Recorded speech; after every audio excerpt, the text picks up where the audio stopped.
मुझे YouTube channel ॾिसी रहिया आहियो ब्यूटीफुल पाकिस्तान 295 जी त नाज़रीन मां मौजूद आहियां अल मदीना होटल बाईपास ते दोस्तनि एक केक जी रस्म रखी है उन्हनि जा 50,000 फॉलोअर फेसबुक पेज ते कंप्लीट थी चुका आहिनि।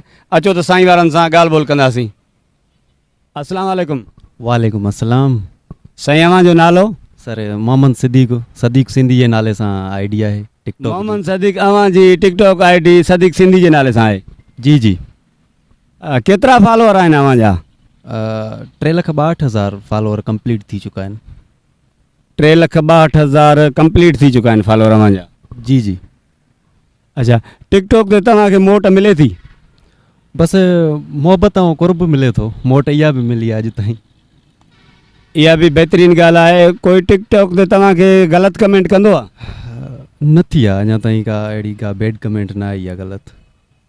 या स्टिच वग़ैरह में कंहिं अव्हांखे गार गंद कढी हुजे? न थियो आहे, न थी आहे अञा ताईं।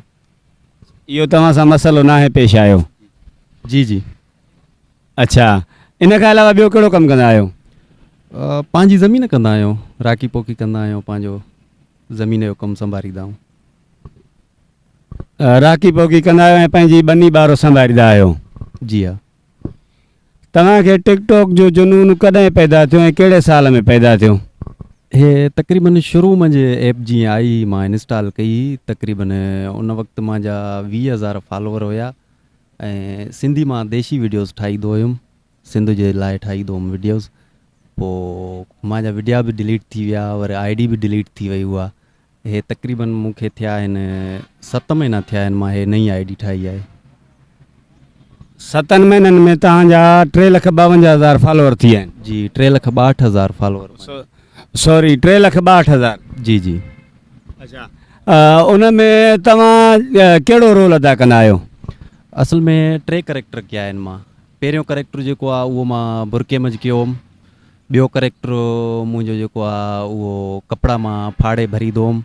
हाणे वरी चेंज कयो आहे उन जीन्सनि पैंटनि शर्टनि में, उन्हनि में पिया ठाहिया। जेको तव्हां बुरके वारो कयो ट्रेंड, उन में तव्हांखे मोट मिली?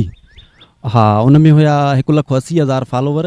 तक़रीबन उहो मां 6 महीना हलायो हुउमि, 5.5 महीना सॉरी।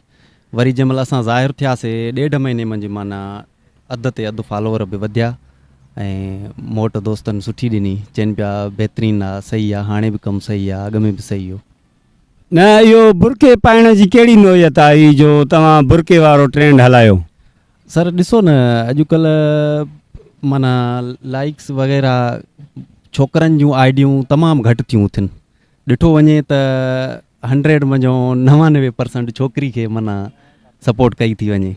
पोइ इन हिसाब करे एक्टिंग अल्हम्दुलिल्लाह मालिक साईं जी करम नवाज़ी हुई, एक्टिंग हुई पंहिंजी, उहा एक्टिंग पंहिंजी ज़ाहिर कईसीं। जेको तव्हां ट्रेंड स्टार्ट कयो आहे उहो जीन्स वारो कयो आहे?